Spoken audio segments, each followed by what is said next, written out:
Welcome back to my channel. Today we're going to do a little Q&A. Hey everybody. I asked you guys to ask me some questions over on Instagram, and you guys came up with some great questions. The first question was, who is your favorite superhero? Which, as a question, I loved, by the way. And my favorite superhero would have to be Old Man Logan, then The Crow, and then Deadpool. Easy, top three, easy, done. Oh, Hellboy as well. I do love Hellboy. The next question was, who is your favorite band? Now, I would have to say, that's quite easy, Pearl Jam. Pearl Jam by a mile. I absolutely love Pearl Jam. The next question was from Sean Stickland, who is a dancer and choreographer, and the question was, when are we going to collaborate? The answer is, as soon as possible. I actually have a background in working in the performing arts. I was one of the managers at the Barn Arts in Vancouver for years, actually. So I'm quite good at the whole knowing how to film that sort of thing. I know dance videos require like a multicam setup and everything, so you don't miss any action, and then edit it in the same way as well. Kind of like in Strictly Come Dancing, where basically you would have like 3 or 4 cameras set up, and then they go from camera 1, 2, 3, 4, so you don't miss any of the action. There's obviously no cuts and stuff, so yeah, things like that are a lot of fun, and right up my street. So definitely down to make something really cool. As it would also look amazing for my show reel as well. Let's be honest, that's going to be very cool. The next question was, how's Duke? Ask him yourself, Duke. Duke, come here. Up, buddy, up. How are you? You good? Are you winning? Yeah. But Duke, you feel so much better now after it, don't you? You feel much better now.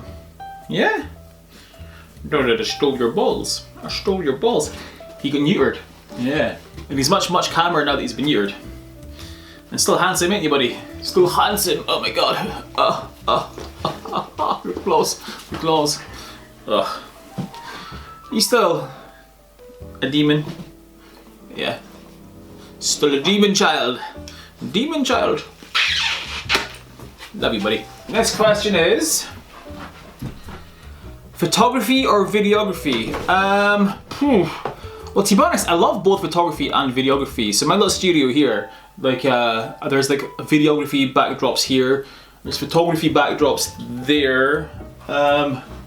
Yeah, I love kind of mixing it up and doing a bit of both. Obviously, career-wise, I'm more interested in working in the film industry, which is why I worked with BBC's The Social, which is probably where some of you found me.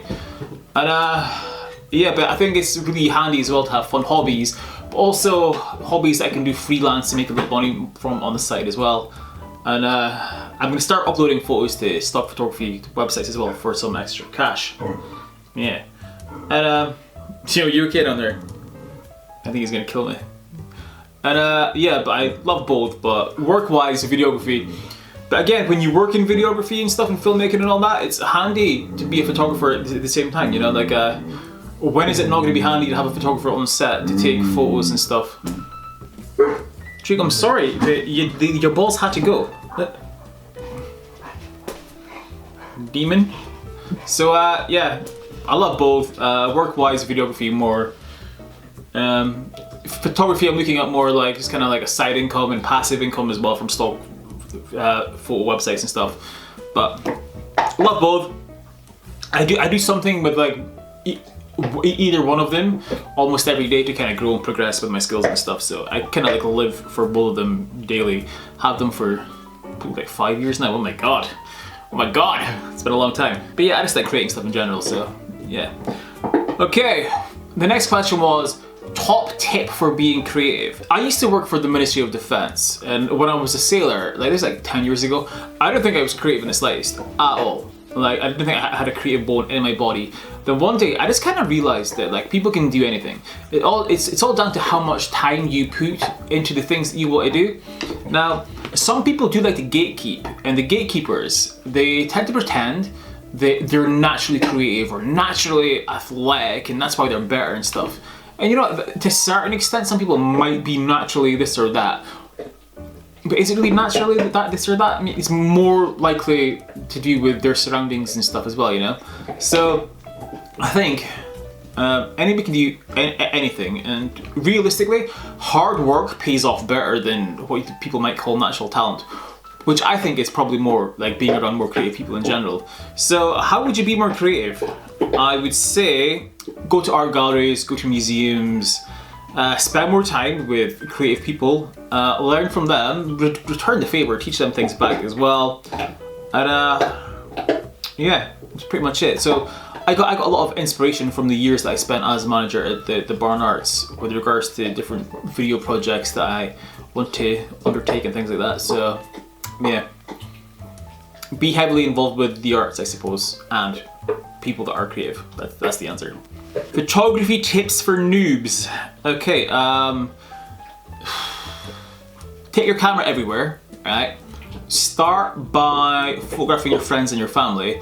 Once you get good at photographing your friends and family, then start doing TFP shoots. TFP stands for time for pics, so that means neither the photographer or the model are going to charge for the photo shoot. So if you can get some TFP shoots out of the way, that's like a really good way to kind of build on your portfolio. So my portfolio started with friends, women I was dating as well, you know, family members and stuff, and then I started working with models as well that wanted to do TFP shoots once my skill level got higher and higher.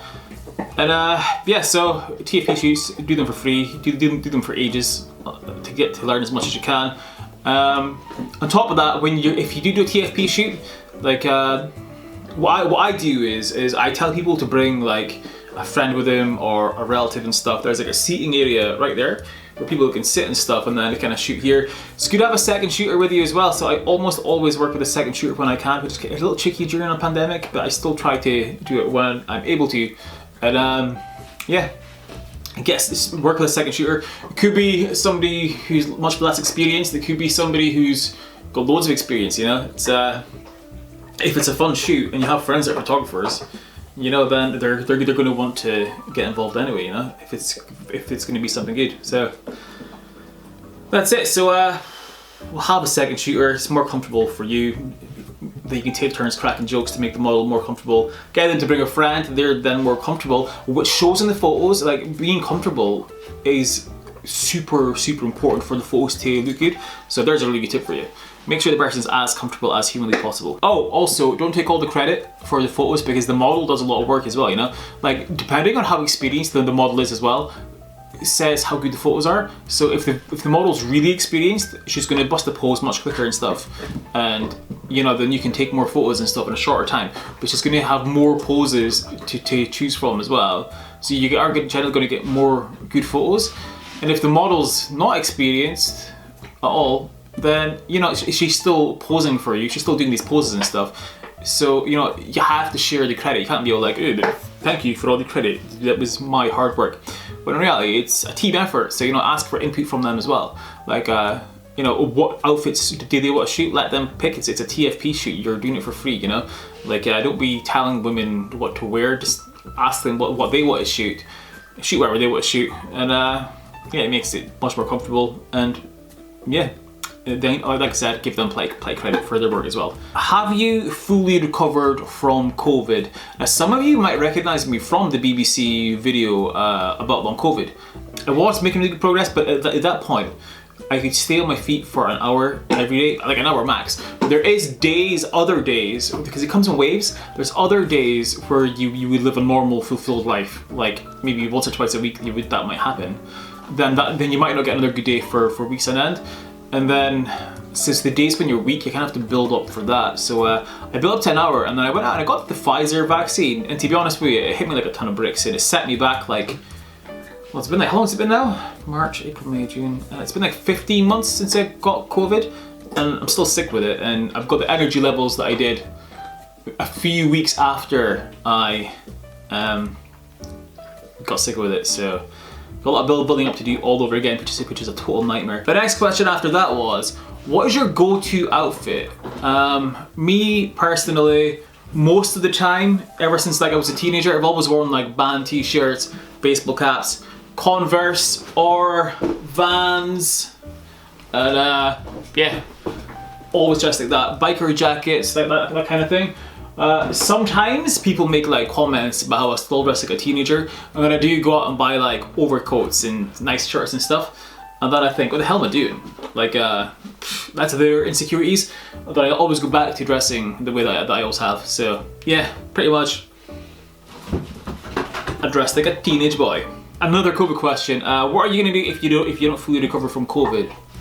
Well, I'm quite lucky, to be honest with you. Like, so when I was between the ages of 20 to 35, I had migraine-associated vertigo, which meant I had vertigo almost every single day of almost my whole adult life, which is a nightmare. I mean, I would be at work and it would kick in, and then I would have it non-stop until I went home, and I'd be like holding onto walls and stuff, and I would look like I was drunk when I wasn't. It was crazy. And yeah, and it was a nightmare. I had to keep changing jobs and all that stuff. It was horrible. So when it finally went away, I was able to train in things like filmmaking and photography, so that I can learn these skills that I can do freelance and make money for if it ever came back. So luckily I was prepared for migraine-associated vertigo coming back, but instead I got long COVID instead, but I've still done the preparation. So like I said, there's things that I can do. For example, on the days where I'm feeling much stronger, I will go out and do freelance work and things like that. You know, I've joined the website Fiverr, where I can do freelance editing and stuff. Word of mouth gets me jobs as well. I'm gonna start putting videos on stock video websites. It's the same stock photography, where it's like passive income. People buy your footage and you get the money for it. Start putting photos on stock photography websites as well. Create a nice passive income stream, and like I said, go out and work when I can, and continue to make videos for BBC The Social, because it's a lot of fun. Yeah, so horrific that the government did such a terrible job of protecting us. So thank you, Bojo, for ruining my life. You absolute, never mind. And yeah, I mean, but on the plus side, like there's like 2 million people in England alone with long COVID. God knows how much for the whole of Britain, and it's absolute madness. But luckily I'm in a much better position than most people, so I'm not too worried about it. In fact, my GP said that I'm the only person that she's ever heard of that has long COVID that isn't depressed. And I was like, well, I already had a huge debilitating illness almost my whole adult life that stopped me doing literally almost any normal thing that normal adults do. So, you know, like, am I just gonna cry about it because like I've got a debilitating illness again? No, I'm gonna find ways to work around it and build up my strength through daily dog walks with this guy, cycling and resistance training to get me muscles feeling strong again. And then hopefully one day fully recover.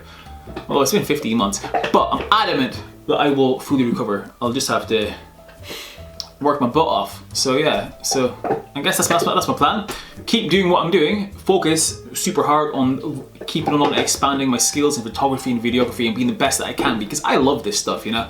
I'm just gonna keep getting better and better.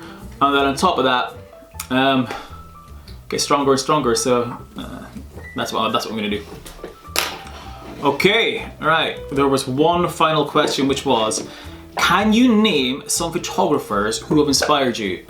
Okay, first one, right, I first took up photography after I took up videography, so I was inspired by a challenge set by Nunn, who is a very, very talented photographer, who also makes amazing YouTube videos. He puts so much time and effort into them, it's incredible. So I will link his YouTube channel down below, because he's absolutely insane. So good.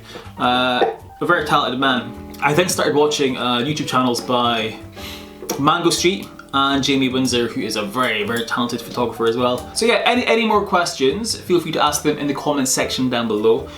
I would encourage you guys to leave more comments. That would be great. Can I create more of like a community feel, you know, so we can like chat back and forth in the comments and stuff as well.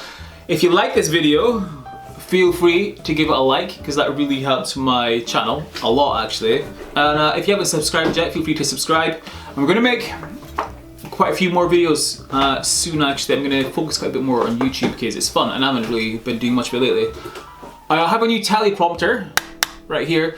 So if you want to know more about my teleprompter, or if you want a studio tour or any video ideas or whatever, let me know in the comment section down below. And yeah, I'll get on it ASAP. I'll see you soon. I can't do the same covering the thing now because the teleprompter's in the way. God damn it. Yeah, well.